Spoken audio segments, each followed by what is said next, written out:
बंगाल की धरती का अगर मान बढ़ाना है, गौरवशाली इतिहास को फिर से जीवंत बनाना है, हिंदुस्तान में बंगाल का एक अलग पहचान बनाना है, तो कभी बाला बिहारी के बात को सशर्त स्वीकार करो, अपने हितैषी को पहचानो या खुद की अर्थी तैयार करो।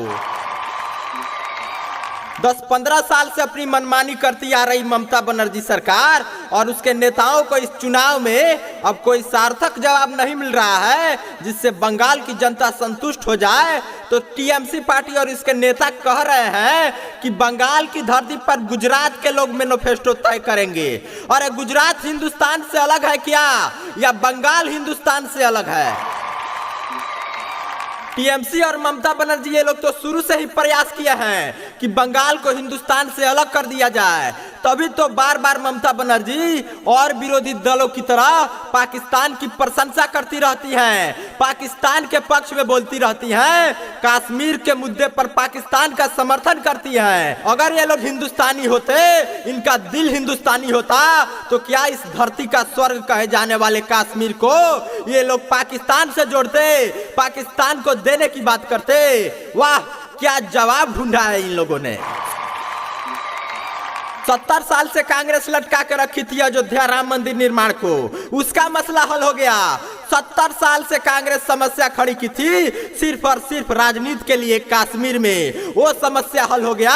ऐसे तमाम सीएए, एनआरसी इत्यादि तमाम बिल देश में आए जिससे पूरे हिंदुस्तान की जनता खुश है, प्रसन्न है और जनता के हित में है। लेकिन इन लोगों ने विरोध किया और महागठबंधन में ममता बनर्जी बहुत बढ़ चढ़ के आगे रही हैं, पहली कतार में रही हैं।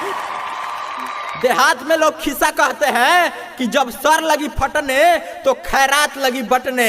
पूरे पाकिस्तान में जितनी गोहत्या नहीं होती है, उससे ज्यादा सिर्फ और सिर्फ ममता बनर्जी के पश्चिम बंगाल में गोहत्या होती है। आज अपने आप को हिंदू बताने वाली ममता बनर्जी ये वही ममता बनर्जी है जब वाजपेयी जी की सरकार में इनकी साझेदारी थी और इन्होंने गोहत्या का विरोध किया था सदन में। इन्होंने बोला था कि हम गाय का मांस खाते हैं, हमारा क्या होगा। और आज कह रही है कि हम हिंदू हैं, ये संस्कृत बोल रही हैं, दुर्गा जी का मंत्र बोल रही हैं, और यही परिणाम है कि इनका पैर फ्रैक्चर हो गया।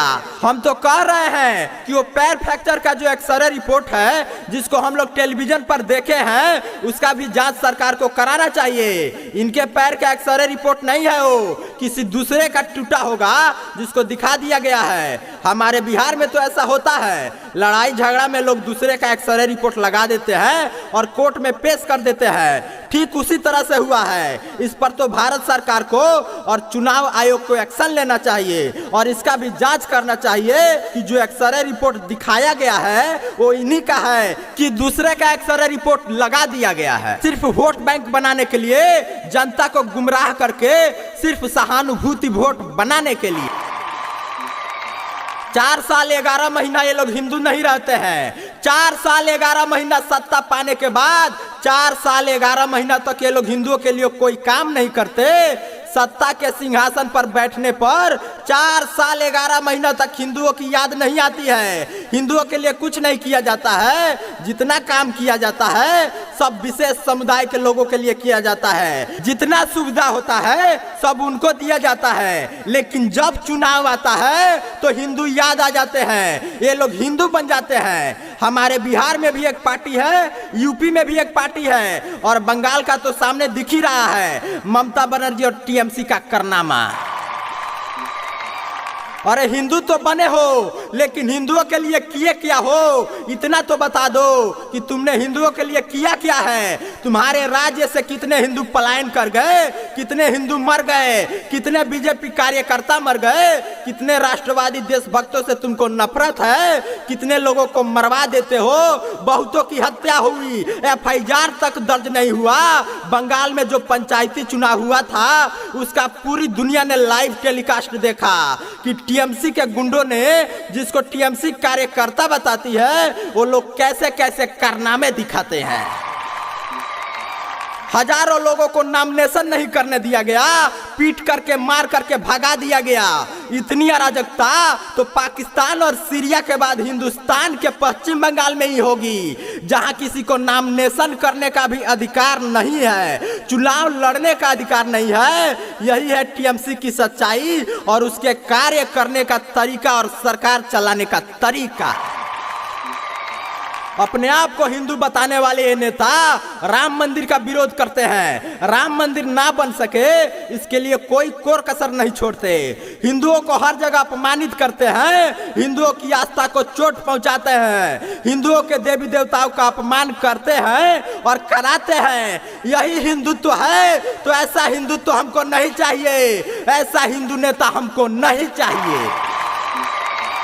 गौर कीजिए मित्रों, और हमारे इस कविता को बंगाल के कोने कोने तक पहुंचाइए कि खुदीराम बोस वाला हिम्मत कहां से लाओगी, कि खुदीराम बोस वाला हिम्मत कहां से लाओगी। अपने दामन में तुष्टीकरण की दाग लगाए बैठी हो, जनता के सपनों को आग लगा कर बैठी हो, कि जख्म तूने बहुत दिया बंगाल की माटी को। हिंदू हत्या में बराबरी कर ली है तुमने कश्मीर की घाटी से, कि कहीं से भी हिंदू जैसा तुम्हारा संस्कार नहीं मिलता। और दुखी होकर कहता हूं कि बंगाल में सुभाष चंद्र बोस जैसा किरदार नहीं मिलता, कि सुरसा पुतना तारिका रानी बन के बैठी है, कि सुरसा पुतना तारिका रानी बन के बैठी है, और जिसको पाकिस्तान में होना था वो मुख्यमंत्री बन के बैठी है। कि बंगाल की धरती का अगर मान बढ़ाना है, गौरवशाली इतिहास को फिर से जीवंत बनाना है, हिंदुस्तान में बंगाल का एक अलग पहचान बनाना है, तो कभी बाला बिहारी के बात को सशर्त स्वीकार करो, अपने हितैषी को पहचानो या खुद की अर्थी तैयार करो।